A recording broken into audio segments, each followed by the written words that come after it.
Hi everyone, I am Manolia. Today I'll mention about adverbials, auxiliaries, and sentence type. First of all, I'll focus on adverbials. In the previous chapter, we discussed the obligatory complements within the verb phrase, and now we turn to optional modifiers. The words we traditionally call adverbs can serve three distinct adverbial functions. First one, adjunct adverbials.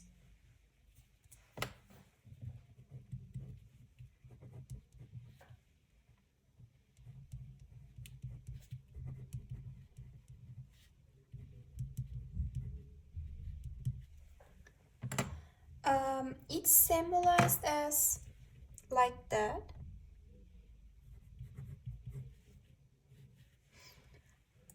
Adjuncts are known as regular adverbs of time, place, manner, degree, frequency, and duration. They generally answers all these questions: how, when, where, why, how often, and how long.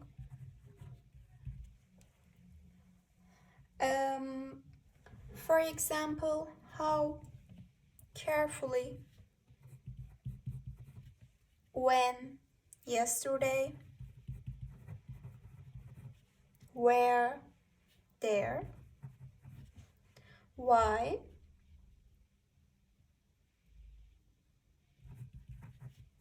for no reason,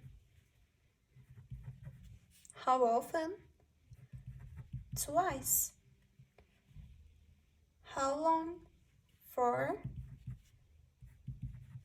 2 years. And these are some examples of these questions.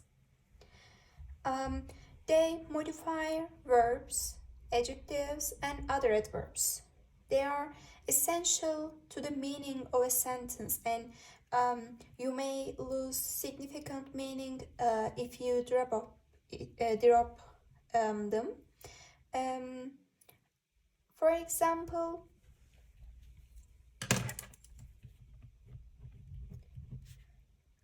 I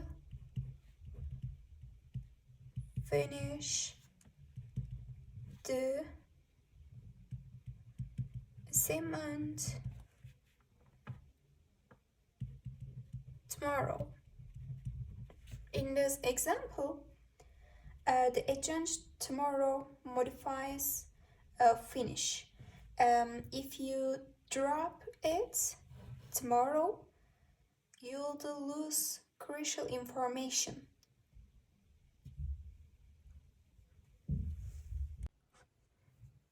And now, second types of adverbials.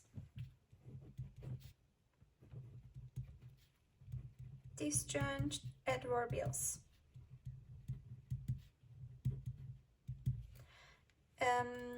It's symbolized as like that. Like conjuncts, disjuncts too are optional, and they too modify an entire clause or sentence.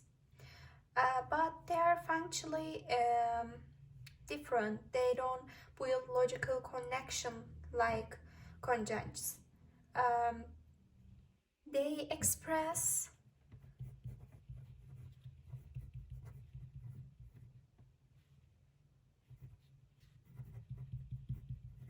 writer's opinion or attitude on the clause or sentence. They are usually placed at the beginning of a sentence and separate from the main clause by a comma. But they can can come elsewhere in the sentence as well. For example,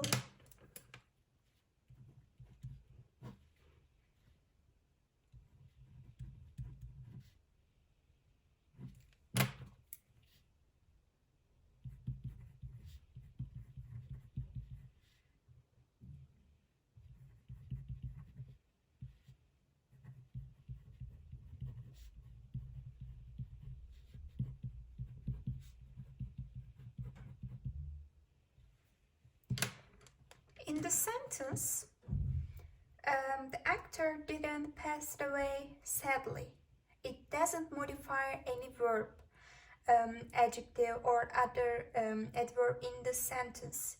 The person writing the sentence has expressed sadness at the actor's passing away.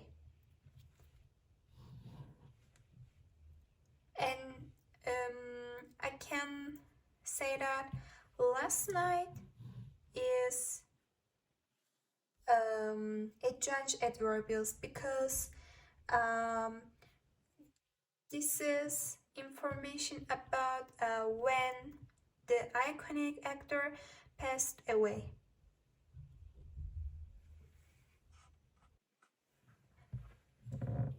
And third types of adverbials, conjunct adverbial.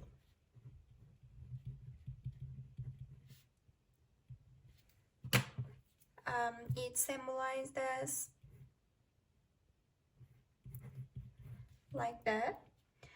Conjunct modifier an entire clause or sentence while connecting it logically to another clause or sentence.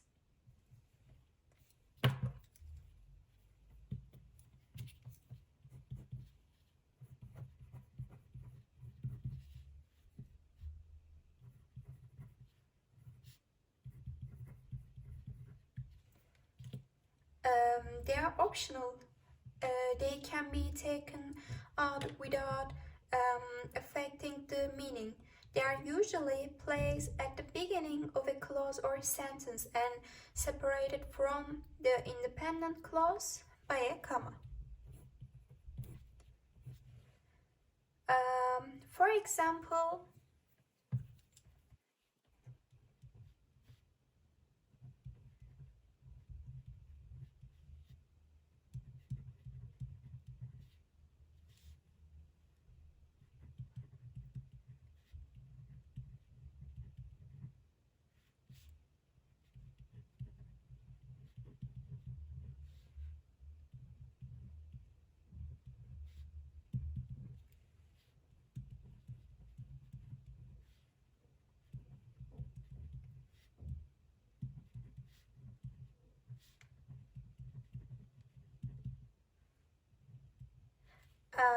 in the sentence, conjunct adverbial is therefore, and modifies the entire sentence and provides a logical connection or reason between the two sentences. Y is done, and so therefore we have to increase.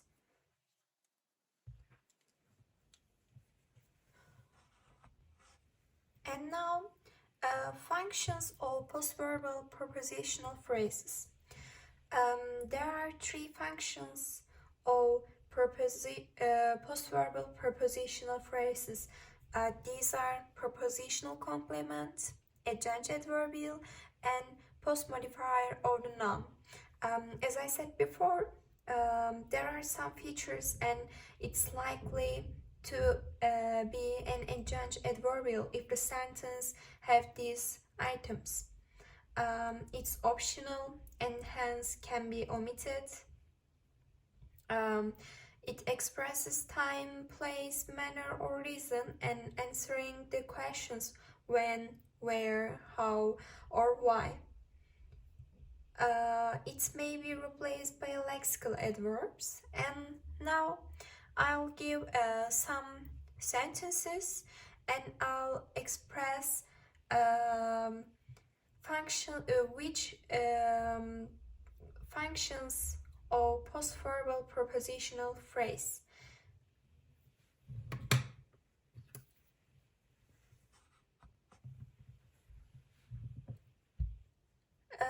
In the first sentence, the propositional phrase is agreed on, and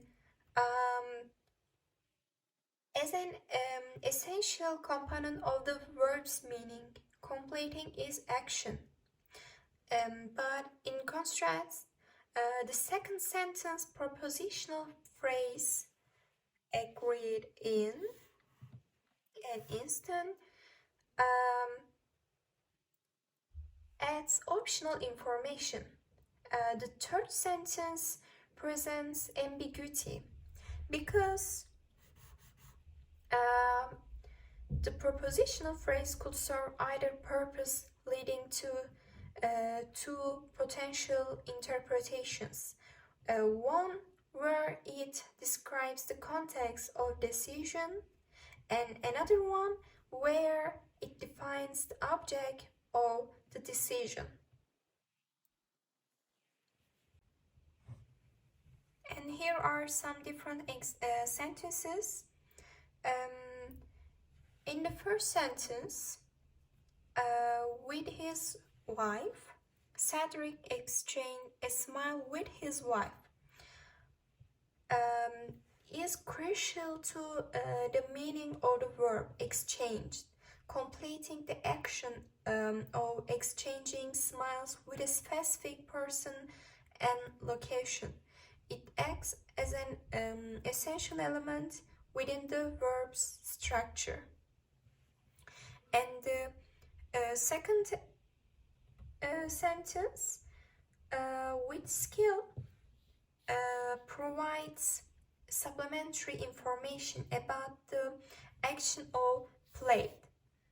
While not vital to the verb's core meaning, it clarifies the manner in which the mother performed the action, answering the question, how did she play? As I said before, how, where, how long, these questions answer adjunct adverbial.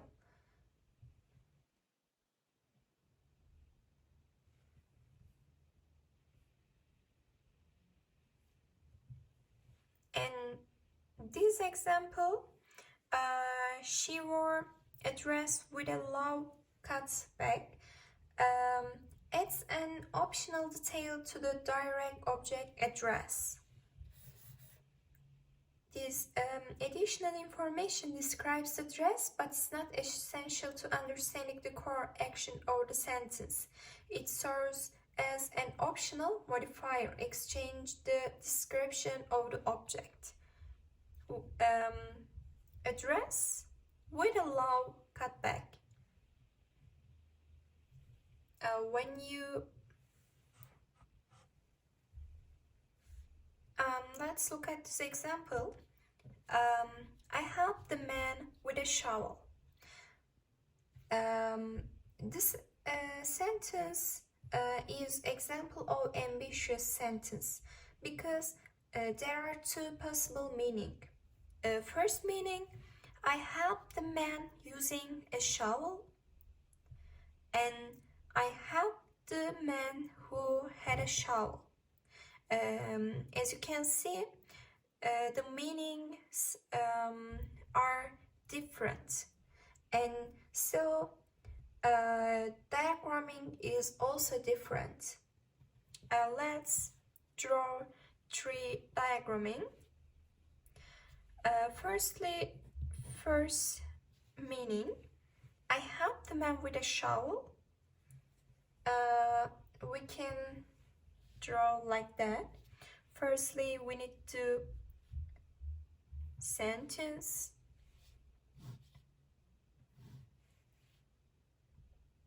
noun phrase, and verb phrase. A noun phrase is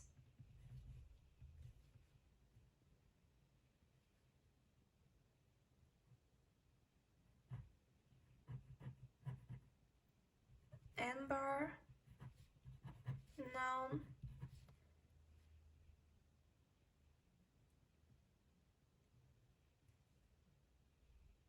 and noun is pronoun and it's I.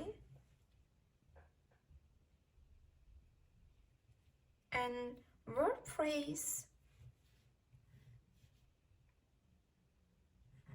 verb bar,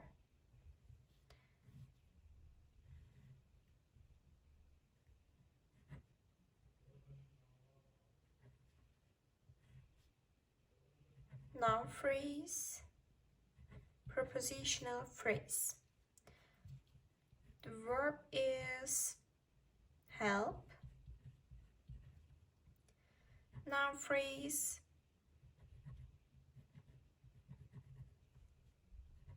and determiner and noun.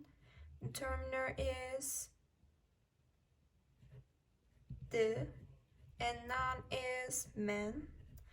Prepositional phrase, preposition and prepositional is with,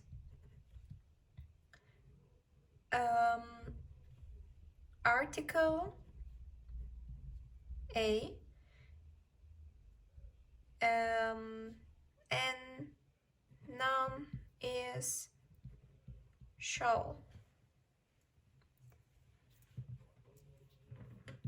And here I'll draw a second sentence, second meaning. First of all, sentence, noun phrase is same,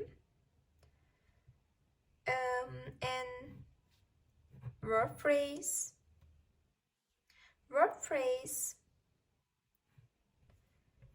verb bar, verb group,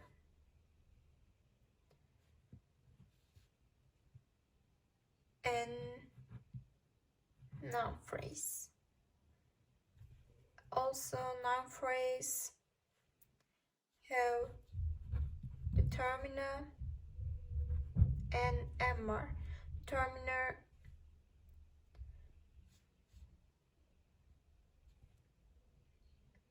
noun phrase, ember, and ember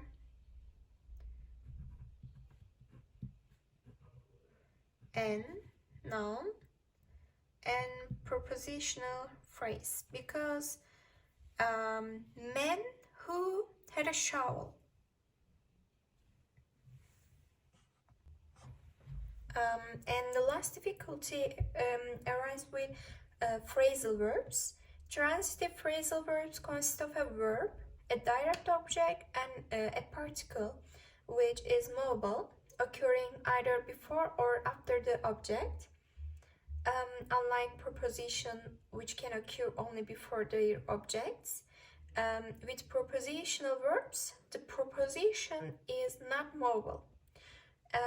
For example, a phrasal verb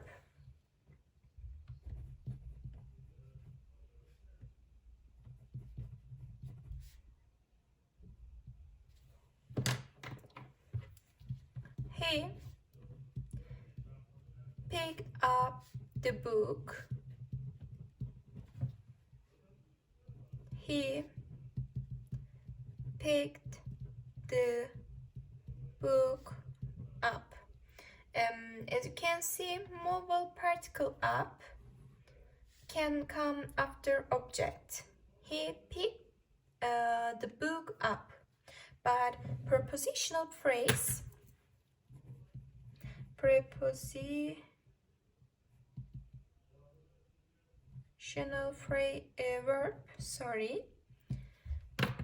for example, they agreed on the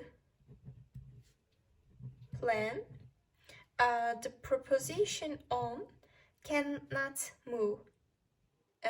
We cannot say they agreed the plan on. No, they agreed on the plan, about the plan.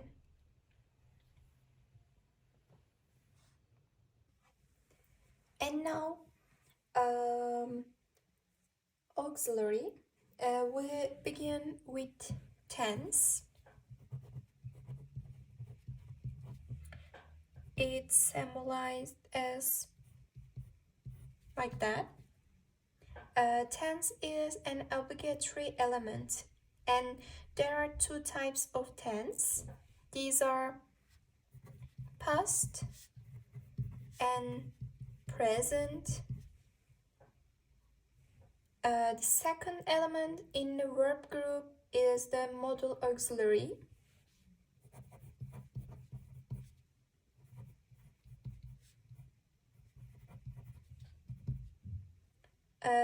It's symbolized as like that, and modal auxiliary is optional. For example, shall, can, will, may, must. And third element in the verb groups is perfect. It's symbolized as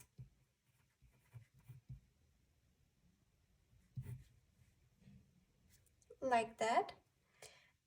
Perfect is optional also. Have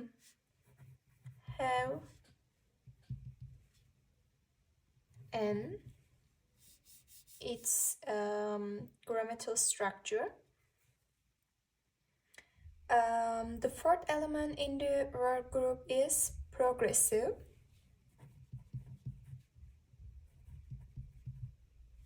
I'm sorry.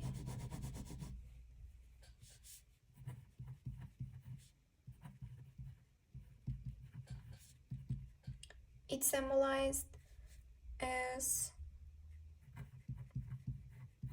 like that, and progressive is also optional. It's structural be in.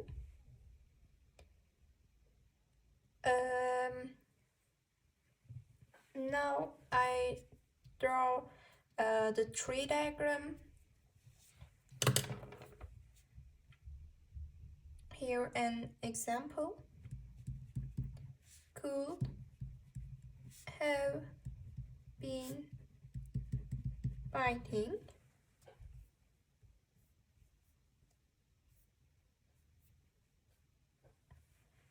First of all, it's not a sentence, so we don't need to show s. We begin with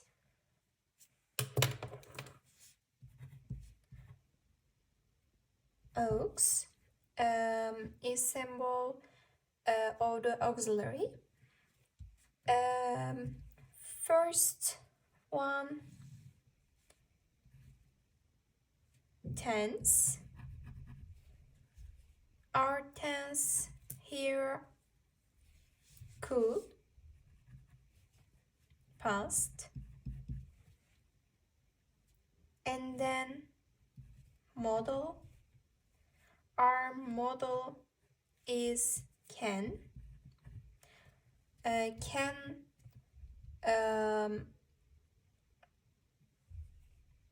a present one, but in the sentence tense is past, so we need to show its bare form. And then perfect, have been.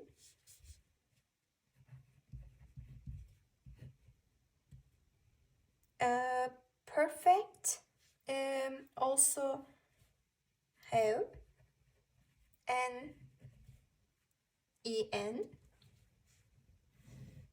and then progressive, be and in.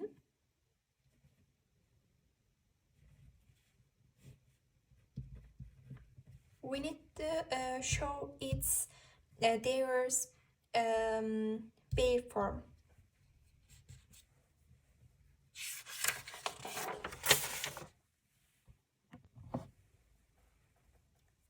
Passive sentence. The passive sentence compares with the active sentence.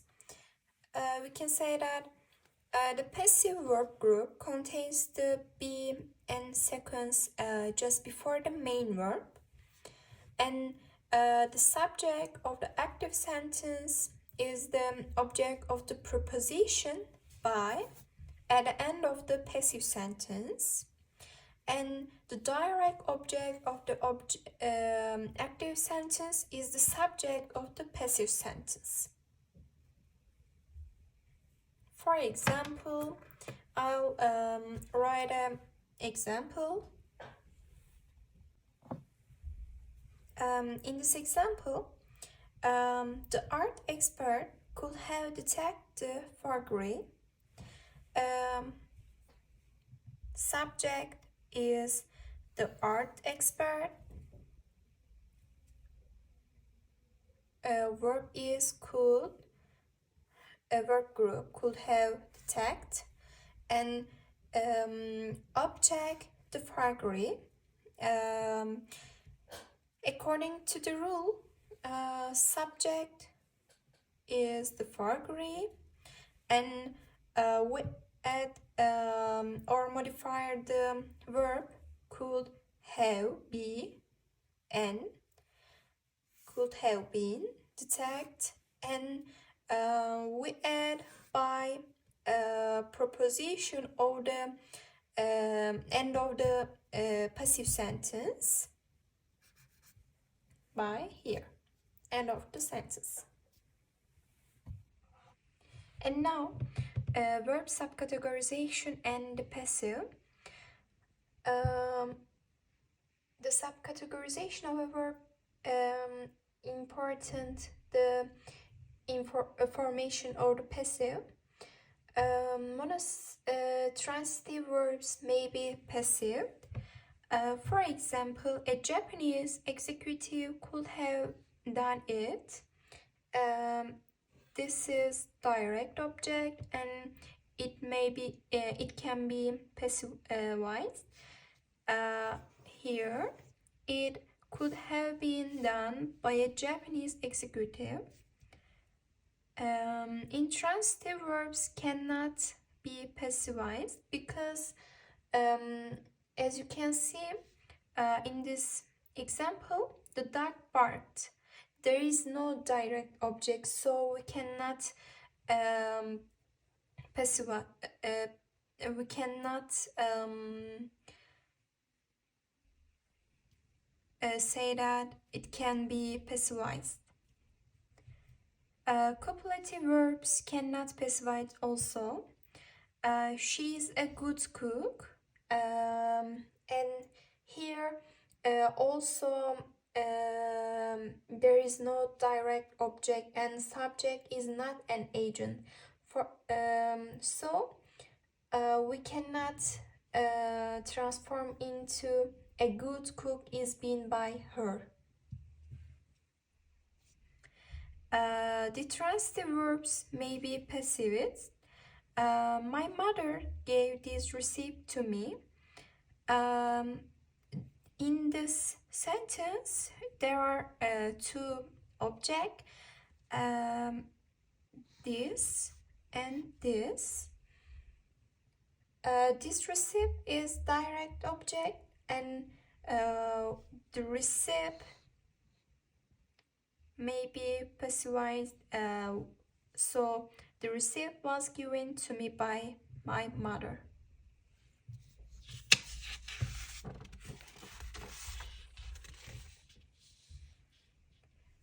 Complex transitive verbs may be passivized.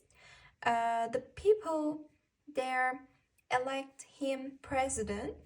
our direct object him, and him turns into he. It's a rule. He was elected president by the people there.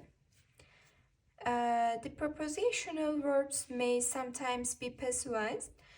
For example, he conferred with the boss about the problem. The boss is our object and the boss was conferred with about the problem.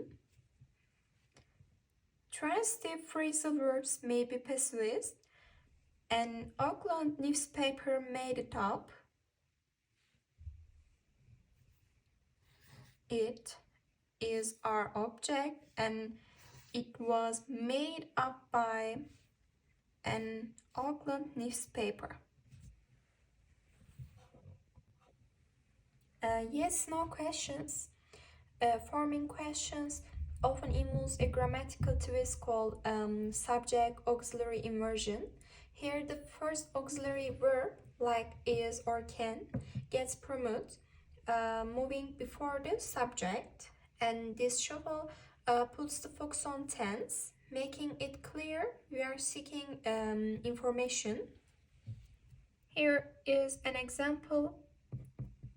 He has been drinking.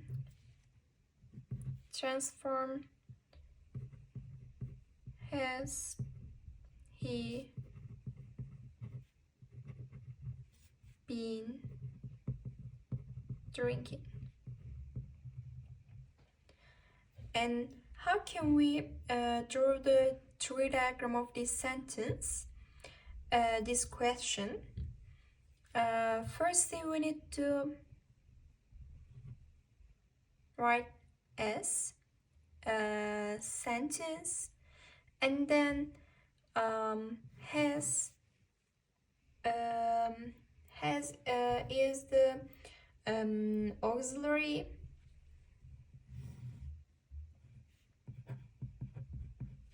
and auxiliary, firstly we need to write tense, and our tense is present, and then have,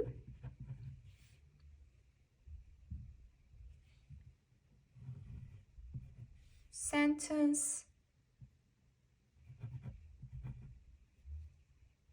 noun phrase, and our noun phrase is pronoun, and pronoun is he, and then other auxiliary,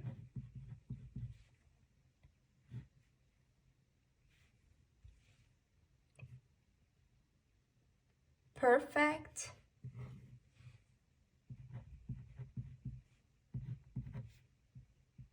and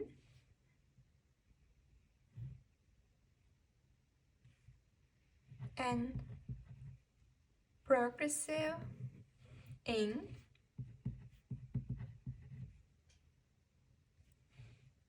and other constituent of sentence, word phrase,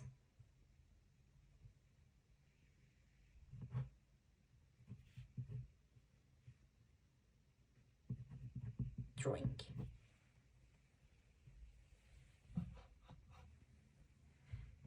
Negative statements and questions. The negative element not is placed after tense and the first auxiliary element. For example, she has not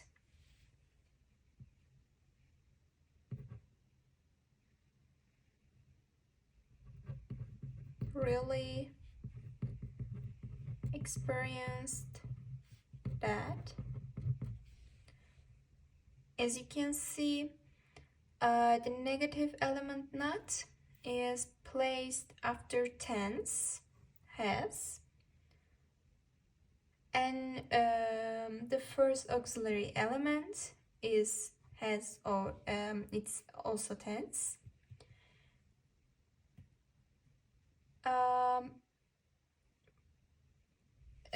This sentence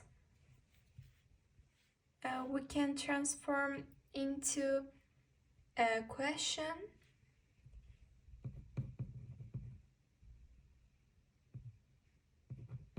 Hasn't she really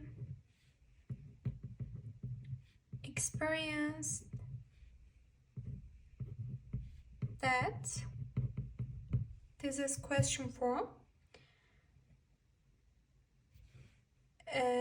In negative questions, there is both subject auxiliary inversion and placement of the negative element after tense and first auxiliary. Is not Richard leaving soon, for example.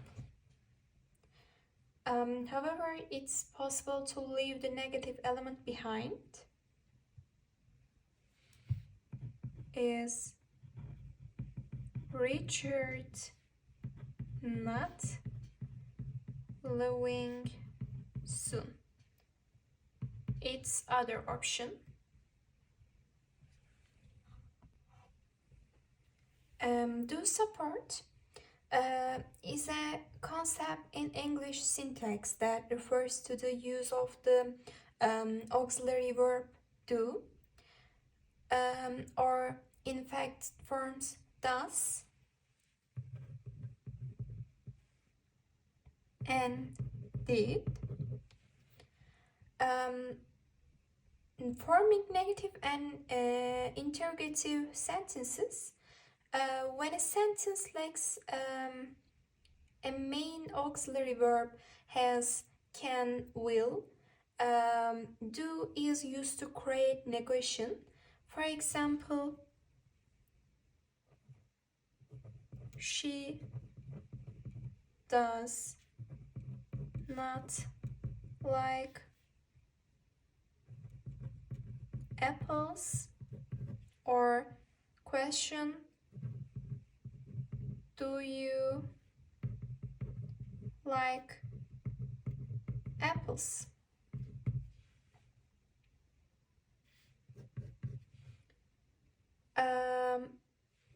Subject auxiliary inversion, insertion, grammatical structures like emphasis,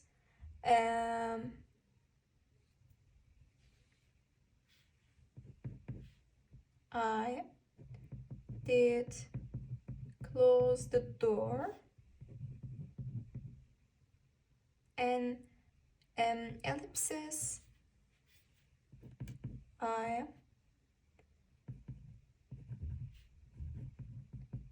going to the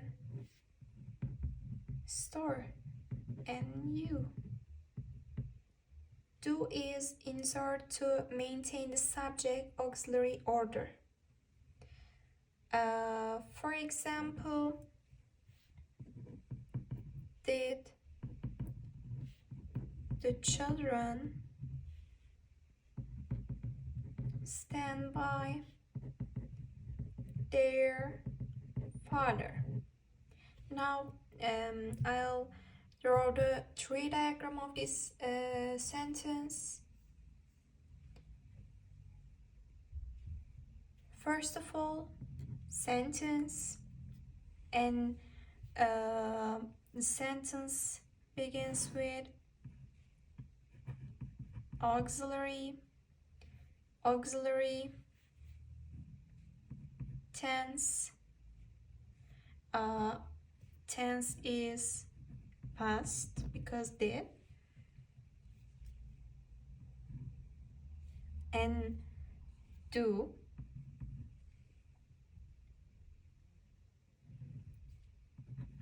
Noun phrase,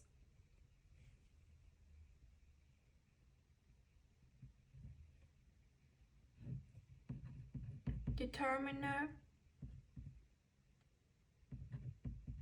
article and the, and noun,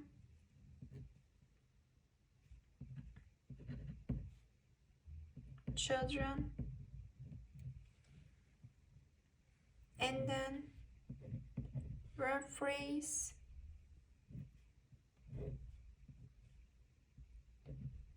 verb bar,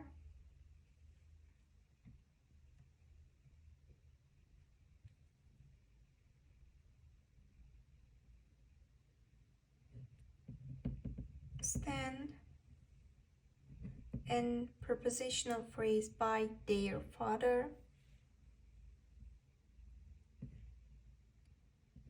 Preposition is by,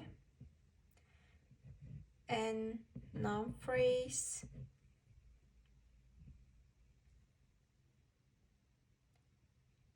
determiner, and noun. Determiner is their, and noun is father. Tag questions. The tag follows the comma.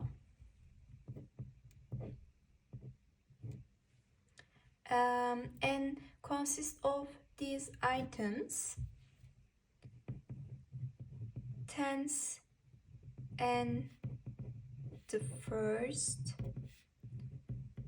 auxiliary of the main clause,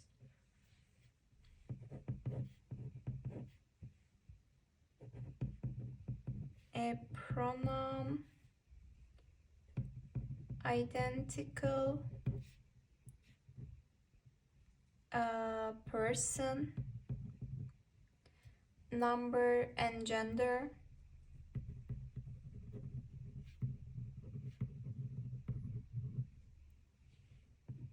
and last one, a marker of negative polarity.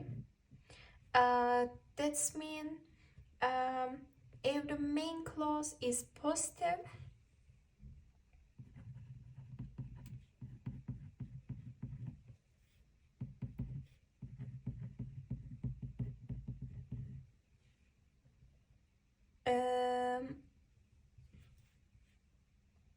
after comma not occurs, and if the main clause is negative,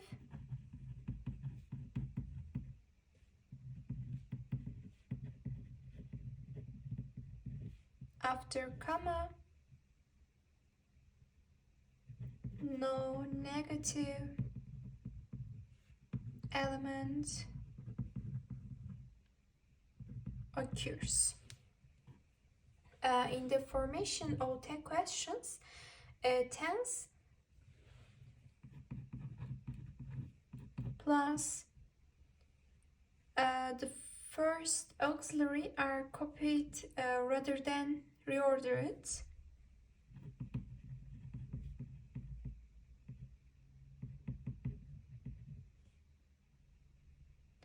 For example, Alison will be leaving soon, comma, and then won't he or she, whatever, she. Some other auxiliary is sometimes substitute, such as the use of won't instead of may not, or wouldn't instead of might.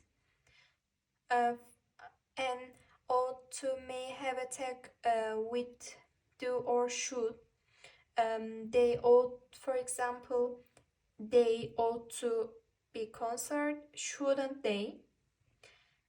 In tag questions, be consistently acts as an auxiliary verb regardless of its tense or meaning. It inverts polarity and sense and tends to form the tag following the same rules as other auxiliaries like do, can, or will. For example, you are happy, aren't you?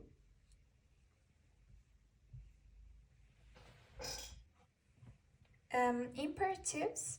The rule for sentence will not account for this because they have no subject. So I'll give an example. Pass the salt. Here, sentence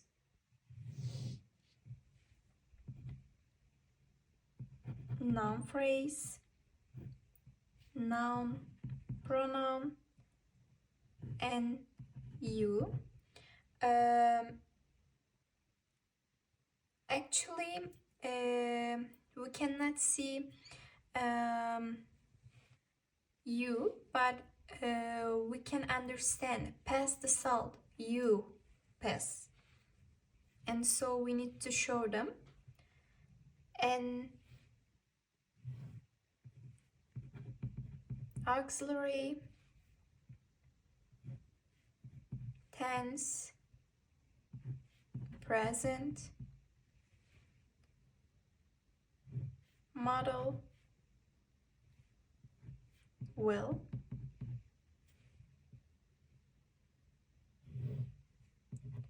verb phrase, verb are,